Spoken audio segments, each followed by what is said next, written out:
Bienvenidos, hermanos y hermanas. Hoy hablaremos acerca del diluvio, así que atentos. Saque su Biblia y tráigala de donde sea que se encuentra. Bienvenidos sean a estudiar la palabra de Dios. Pónganse cómodos porque esto estará muy interesante. Busquen su Biblia. Comenzamos. Dios les bendiga, Dios les guarde. Hoy estaremos hablando de un tema importante. Voz reflexión, ¿de qué estaremos hablando? Del gran diluvio que ocurrió. Presentaremos el Dios del Antiguo Testamento y nos enfocaremos específicamente en una parte, en el diluvio, cómo Dios y la intervención divina se manifestaron grandemente en el diluvio. Muchas personas han tomado la ilustración del diluvio y específicamente toman la parte donde pasa el diluvio y dicen, velo ahí, te lo dije, ese es un Dios que mandó a ahogar a todo el mundo, pero no ven un contexto detrás de lo que pasó. Y hoy lo que presentaremos el contexto detrás del diluvio y las situaciones que dieron como consecuencia que Dios mandara un diluvio, para sacar de la mente de las personas que Dios es un Dios malo que hace las cosas simplemente por hacerlo. ¿Por qué Dios enviaría un diluvio si no tuviera una razón para hacerlo? Es precisamente lo que analizaremos. ¿Por qué Dios envió un diluvio y cuál era el propósito de ese diluvio? ¿Por qué Dios envió un diluvio universal? Primero que tenemos que saber cómo era la tierra antes del diluvio, pero cómo era la tierra mucho antes del diluvio, antes cuando salió de las manos del Creador. Porque si salió de las manos de un Dios malo, la tierra tendría que ser mala. ¿Cómo era la tierra antes del diluvio? Pero mucho antes, sino en la creación. En el libro de Génesis capítulo 1, versículo 31, menciona la idea de que la tierra y todo lo que había salido de las manos de Dios era bueno, y bueno en gran manera. ¿Cuándo entonces comienza la aparición de los elementos que dañan la creación del Señor? Una vez que Adán y Eva cometen el primer pecado de desobediencia, donde Dios le había dicho que no tomaran de ese árbol prohibido, lo dice la Biblia, leámoslo. Pero del fruto del árbol que está ahí en medio del huerto, ha dicho Dios, no comeréis de él, ni lo tocaréis, para que no muráis.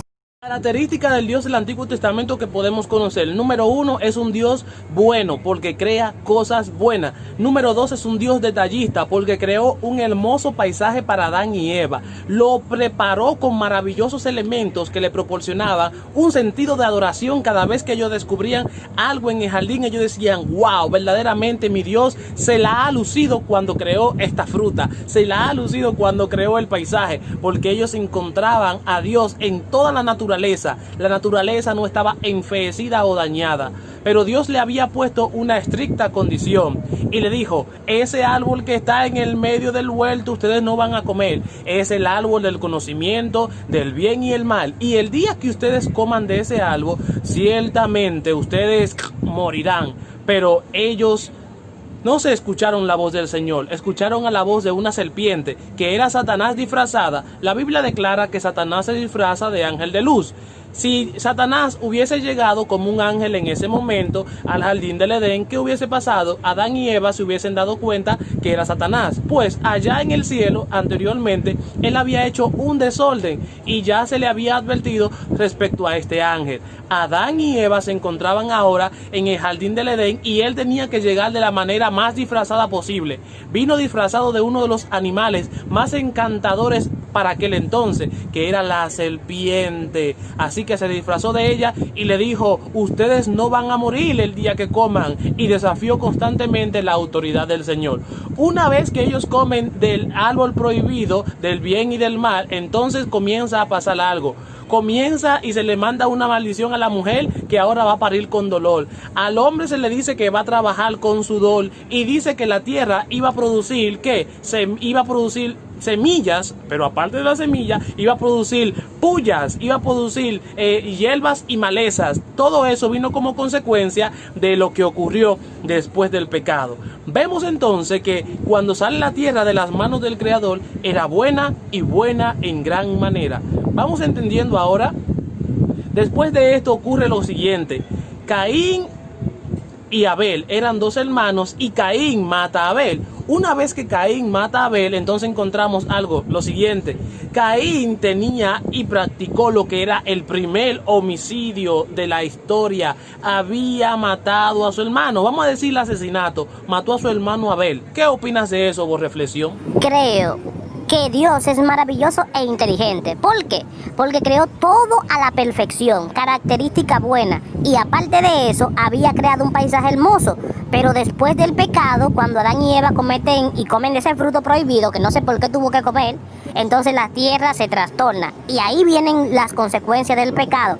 Maldiciones caen a la tierra, el poder de asesinato se apodera de Caín, pero también entonces los hijos de Dios comienzan a mezclarse con las hijas de los Hijos hombres. de Dios se estaban mezclando con las hijas de los hombres. No hay nada tan peligroso para los cristianos y para los hijos de Dios en específico que unirse con cristianos o parejas que no son cristianos y no pertenecen al pueblo del Señor, que tienen creencias y prácticas abominables. Los antidiluvianos, mi hermano, tenían unas creencias y unas prácticas que salieron de las manos y se alejaron de Dios. Caín había y todos sus descendientes comenzaron a traer un linaje y una descendencia, ¿sabe de qué? De gente violenta, asesina, maltratadoras, de personas criminales y viles. Todos esos descendientes de la línea de Caín eran personas muy malas. Se unieron entonces los descendientes de la línea de Caín con la descendencia de los hijos de Dios y dieron como consecuencia cosas que a Dios no le agradaban. Muchas personas dicen que eran ángeles, pero usted lee la Biblia y busca el versículo ahí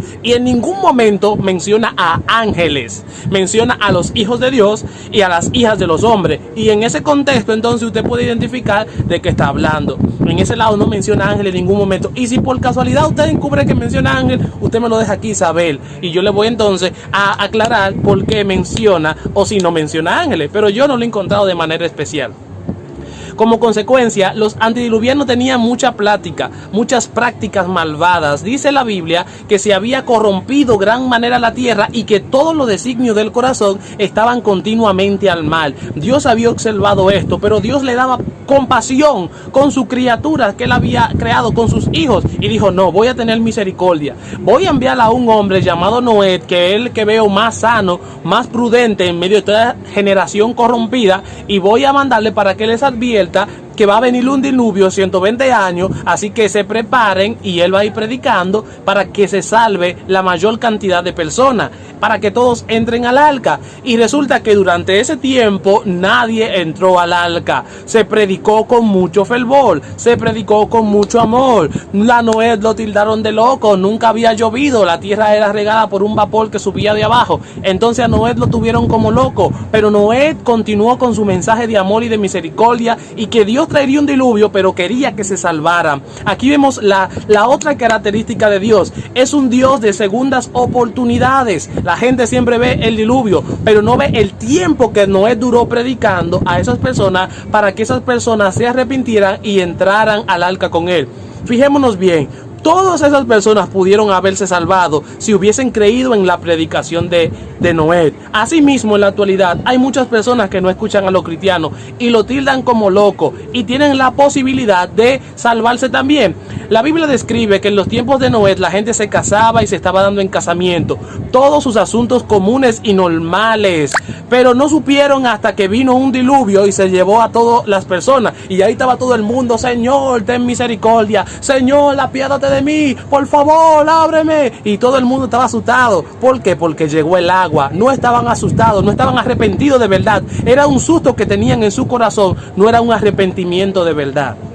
Cuando nos arrepentimos nosotros cambiamos de actitud, y ellos solamente lo que querían entrar era al diluvio, querían salirse del diluvio y entrar al arca para que podamos entender mejor.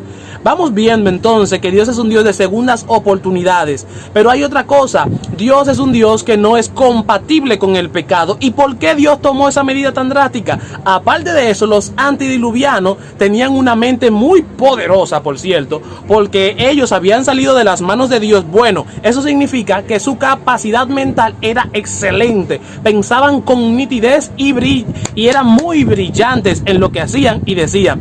Pero los antediluvianos se comenzaron a mezclar hombre con hombre, mujeres con mujeres, animales con perros, perros con mujeres, y esa mezcla desagradó a los ojos de Dios. Relaciones que Dios no había mandado, comenzaron a sacrificar a sus hijos a dioses delante de altares, a pasarlo por el fuego, y el furor de Dios se encendió contra aquella generación. ¿Por qué? Por lo que estaban practicando cosas que eran abominables delante de los ojos de Dios, pues distorsionaban la imagen de Dios. Dios a lo primero creó a Adán y a Eva, no a Adán y Esteban, y unió a Adán y a Eva, y una vez que une a Adán y a Eva, tenía como propósito que resaltaran la identidad de Dios en todas las cosas que hiciera. De manera que Dios creó el matrimonio. Sucede entonces que ellos estaban deformando el matrimonio a través de un pecado llamado la fornicación, y estaban haciendo un sinnúmero de actividades inmorales, y es por eso entonces que Dios dice: yo quiero que ellos cambien su manera de actuar y su actitud hacia el mal. Por eso voy a mandarle a Noé, quien va a predicarle, quien le dará una segunda oportunidad esa predicación, pero ellos rehusaron escuchar la voz de Noé y la voz de Dios a través de Noé. Y ¿saben qué? Noé y su familia fueron los que se salvaron. Algo que me llama la atención es que Dios nos ha dado muchas oportunidades en esta vida, y que el Dios del Antiguo Testamento es un Dios que es bueno y creador de las cosas buenas en gran manera. Así que cuando le pidas algo a Dios, te la va a dar buena en gran manera. Es un Dios detallista. El paisaje que creó anteriormente era bueno en gran manera. Además, es un Dios de segundas oportunidades. Ese es el Dios que yo conozco del Antiguo Testamento. Pero el Dios que mucha gente ve en el Antiguo Testamento es el Dios del diluvio. Es el Dios que dice a la mujer que va a parir con dolores. ¿Pero por qué? Porque desobedeció un mandato anteriormente. Y vamos viendo que Génesis 1:31, ya Dios había creado todo bueno en gran manera. Es la parte que queremos que resalte. Bueno en gran manera. Dios detallista, Dios creador de cosas buenas, Dios misericordioso y Dios amoroso, Dios de segundas oportunidades. Ese es el Dios a quien yo le creo, ese es el Dios a quien yo le sirvo. Así que aprovecha esa oportunidad. Si estás practicando el pecado y entonces quieres arrepentirte, recuerda que Dios es un Dios de segundas oportunidades, y te está dando esta oportunidad cuando escuches este mensaje de cambiar tu actitud hacia el mal. A los antediluvianos no quisieron cambiar, y ¿sabe qué? Dios los dejó y su mente se entenebreció, su conocimiento se volvió nublado y todo lo que pensaban se volvió de continuo al mal. Dios quiere que ahora tu pensamiento cambie y lo que tú pienses en tu mente sea de continuamente al bien.